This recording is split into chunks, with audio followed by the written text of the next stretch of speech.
Maharaja Rahwana, yang dalam epos Ramayana distigmakan sebagai raja kawanan raksasa, pasti tak pernah membayangkan dirinya bakal mengalami nasib buruk, seiring kekalahan yang dialaminya dalam pertempuran melawan bala tentara Kiskenda.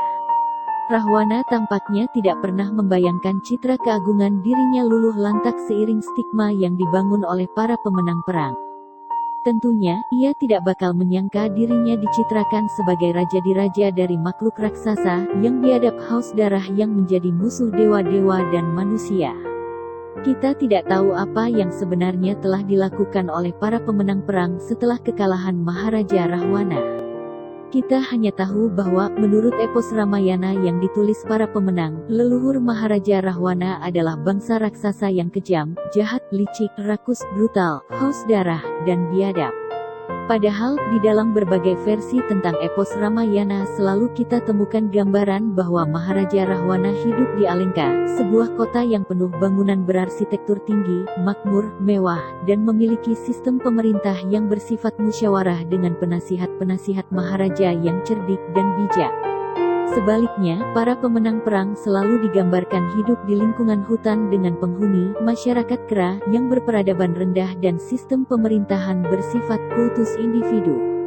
Lepas dari benar tidaknya epos Ramayana dalam konteks objektivitas sejarah, kita bisa menangkap terjadi proses ethnic cleansing dalam bentuk tumpas kelor terhadap Rahwana, saudara-saudara, keturunan, bala tentara, dan bahkan bangsanya. Proses itu mungkin terjadi karena di dalam pemikiran masyarakat yang terhegemoni pengaruh peradaban Aryan, puak-puak masyarakat yang digolongkan sebagai raksasa adalah musuh dewa-dewa dan manusia yang wajib dibasmi kapanpun dan dimanapun mereka berada. Lalu terjadilah ethnic cleansing itu. Komunitas raksasa yang melarikan diri tentu saja segera tersingkir dari lingkungan peradaban tinggi di Alengka. Bangsa raksasa, di kelak kemudian hari selalu digambarkan sebagai penghuni rimba raya. Nasib buruk yang dialami Rahwana dan bangsanya, ternyata dialami pula oleh para pahlawan Indian seperti Mangus Durango, Geronimo, Montezuma, Mohawk, dan Sitting Bull. Para pahlawan pejuang itu tak pernah membayangkan, seiring kekalahan yang mereka terima, bakal distigmakan sebagai pemimpin kawanan manusia biadab yang kejam dan jahat. Oleh karena stigma itu, orang-orang kulit putih boleh membasmi mereka kapan dan di mana saja tanpa perlu merasa berdosa.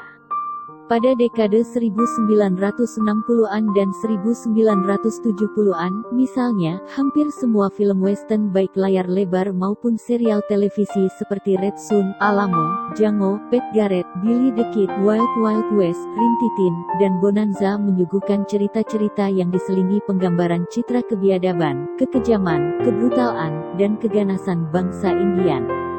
Suku Sioux, Apache, Pawnee, Cheyenne, Comanche, Toltecs, Mohiccan, dan Aztec nyaris digambarkan sebagai kawanan orang biadab yang suka perang, kejam, haus darah, dan brutal.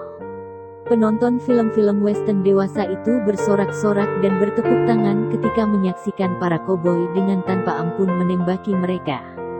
Memasuki dekade 1980-an dan 1990-an baru muncul film-film yang agak objektif tentang bagaimana sebenarnya kesengsaraan dan penderitaan bangsa Indian ketika menghadapi imigran Eropa yang serakah, bengis, kejam dan tak kenal ampun, dan mau menang sendiri, yang merampas tanah dan berusaha membasmi mereka dari bumi Amerika. Film Dan Sweet Wolf, Pocahontas, Columbus 1942, dan The Last of the Mohiccan, mengungkapkan bagaimana orang-orang Indian harus lari dan bersembunyi dari buruan imigran Eropa. Nasib tragis Rahwana dan bangsa Indian ternyata dialami pula oleh Syekh Siti Jenar, penyebar Islam di Jawa pada perempat kedua abad ke-16. Beberapa waktu setelah penyerbuan ibu kota Majapahit oleh kelompok-kelompok muslim bersenjata yang dipimpin Ja'far Shadiq, Susuhunan Kudus, Syekh Siti Jenar disidang dengan tuduhan menyebarkan bid'ah yang membahayakan kerajaan dan masyarakat muslim. Menurut sejumlah sumber historiografi sejenis babat, dalam sidang itu Syekh Siti Jenar dinyatakan bersalah dan dijatuhi hukuman mati. Namun, sumber-sumber tersebut justru menyulut kontroversi yang sangat membingungkan. Pasalnya, menurut kronologi waktu, tokoh-tokoh yang disebut sebagai anggota sidang Dewan Wali seperti Sunan Giri, Sunan Bonang, Raden Patah, dan Sunan Ampel sudah meninggal belasan bahkan puluhan tahun sebelum peristiwa itu terjadi. Lebih membingungkan lagi, Susuhunan Giri, yang mungkin adalah Sunan Dalem, Susuhunan Giri II, dalam kasus itu dikisahkan membuat pernyataan, Syekh Siti Jenar, insya Anaswa mukmin insya Allah. Syekh Siti Jenar kafir menurut manusia, namun mukmin menurut Allah.